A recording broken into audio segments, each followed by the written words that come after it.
If you're studying for the INBDE, I highly recommend INBDE Bootcamp, an all-in-one study resource that will help you pass your exam. Use coupon code MENTALDENTAL for 10% off. Hey everyone, Dr. Ryan here, and welcome back to Mental Dental. I've talked on this channel before about different learning styles, those being visual and auditory or kinesthetic, but did you know there are also different testing styles, the way you read and filter and reason, guess, manage anxiety, and use your time during an exam? So why does that matter? Well, I've noticed something very profound in who passes and who fails their board exam. It's not the best dentists who pass. It's not even the best dental students who pass. It's the best test takers who pass this exam. So let me introduce 7 different test taking styles and the pros, cons, and my advice for each of these. Number 1 is the analyzer. So this student very carefully reads the entire question stem before they even look at the answer choices. So they love to mark up the question stem with that highlighting feature in the exam software and look at every word very carefully. So the advantage to this style is they usually understand a complex question or complicated case very well and catch the important details.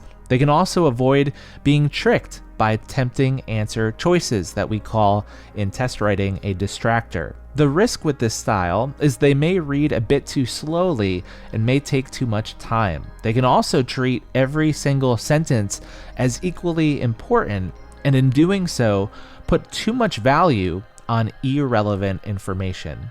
So my advice to the analyzer is to read carefully, that's great, but keep asking yourself, what is this question actually asking me? Number 2 is the spoiler. So like going to the movies and already knowing what's going to happen in the film, this student likes to look ahead and scan the answer choices first before reading the question stem. So the strength here is they know what kind of question is coming before actually looking at it, which provides a unique angle to approaching every question.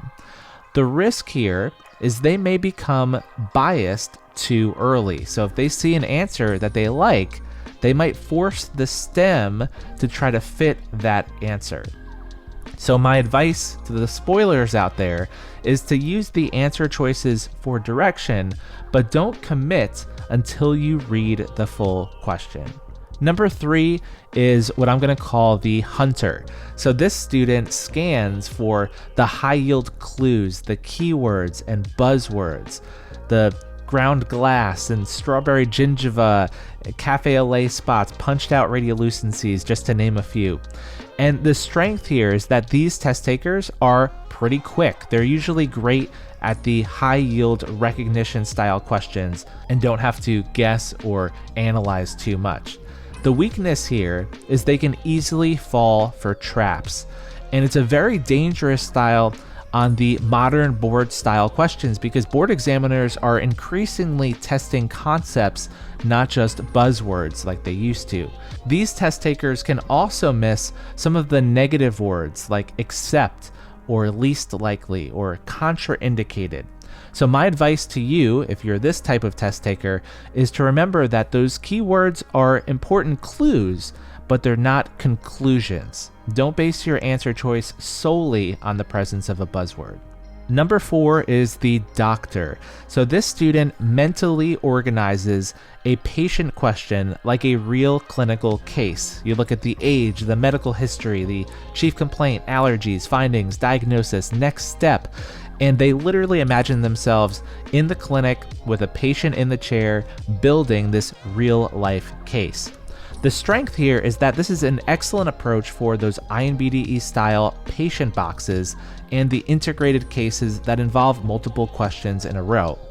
The weakness, though, is they can get bogged down in all of these details and they can build an overly complicated story when the question could be much simpler than that. So my advice is in those integrated case sets, build the case, but always return to the exact question being asked. This is like the analyzer, but specifically for those patient case questions. Number 5 is the eliminator. So this type of test taker may not know the answer immediately, but they are very good at ruling out the wrong options, either through guessing or an educated guess, or drawing some deep connections from that study time. The strength here is this is very useful on difficult questions. They can often turn a 25% guess into a 50-50 at the very least. The risk, though, is they can talk themselves out of a right answer if they over-eliminate. So my advice to you, if you're an elimination expert, is don't look for the perfect answer, look for the best answer. Number 6 is the speedster. So this student just trusts their gut. They read the question, they trust their first instinct, pick the answer choice quickly, and move on. And they might not even take breaks because they want to get through this test as fast as possible, like the Flash. And the strengths here is they're efficient. They're good on protecting their time. They're certainly not going to run out of time. And they don't let one hard question ruin a whole section. So if they read a question, if they're unsure about it, they'll mark it immediately, not waste any time, and come back to it later rather than trying to sit there and fight with that difficult question. And this is a really good strategy, by the way, for students who have strong content knowledge. You did spend the time to study, you know you have that content knowledge. This is a good approach. The weakness, though, with being a speedster is they may move too fast, and in doing so, miss subtle wording and make careless mistakes. So my advice for you is to move quickly, but not carelessly. You can trust your instinct, but you should verify each question before moving on. And if you're not 100% sure, mark it and come back to it later. And number 7, a very popular one, the overthinker. This student sees every exception, every rare disease, and comes up with every what if scenario. The strengths of the overthinker is they often have a very strong knowledge base, a great foundation to build off of, and they notice the hidden details and the tricks that certain questions pose. The weakness, though, is they have a knack for making simple questions hard, much harder than they need to be. So they might choose rare answers when the exam is actually testing the common one, the common condition or disease, rather than the rarest of the rare. So my advice for all those overthinkers out there, because I know there's a lot of you, for the board exam, common things are common. Don't invent extra details not given specifically in the question. The question will give you everything you need to select the answer. So don't try to fill in the blanks and add in things or make really vague connections to things that are not included. Or essentially, don't spend more than a few minutes dissecting a question. So if you're taking too long, if you're really getting deep in the weeds, mark the ones that you're taking that too much time on so you can go back to them later if you have time at the end of a section.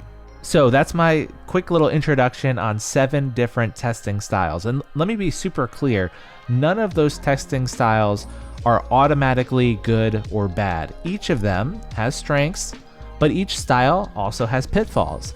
And some students fail the exam not because they don't know enough, but because their test-taking styles sabotage the knowledge they already have. So I want you guys to ask yourself a few of these questions to figure out, hey, what testing style do I have?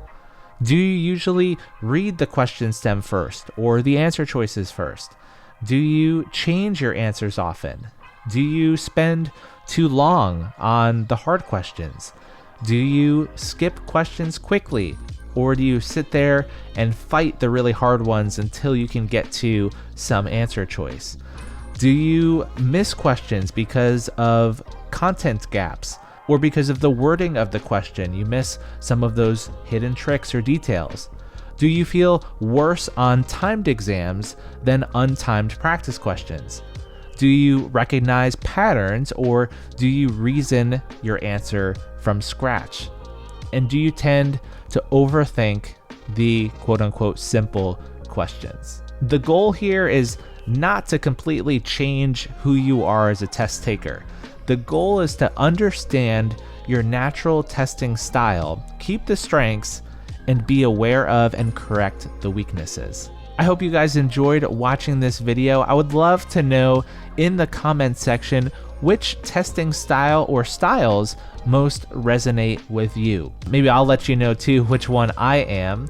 And if you have a couple of these, maybe 2 or 3, that's okay too. I'd love to know for each of you watching, so leave a comment below this video. Also, if you enjoyed it, I would love to see a like from you on this video. Subscribe to the channel Mental Dental if you have not already. Share it with your friends and stay tuned for more videos each week. God bless all of you guys, and I'll see you in the next video.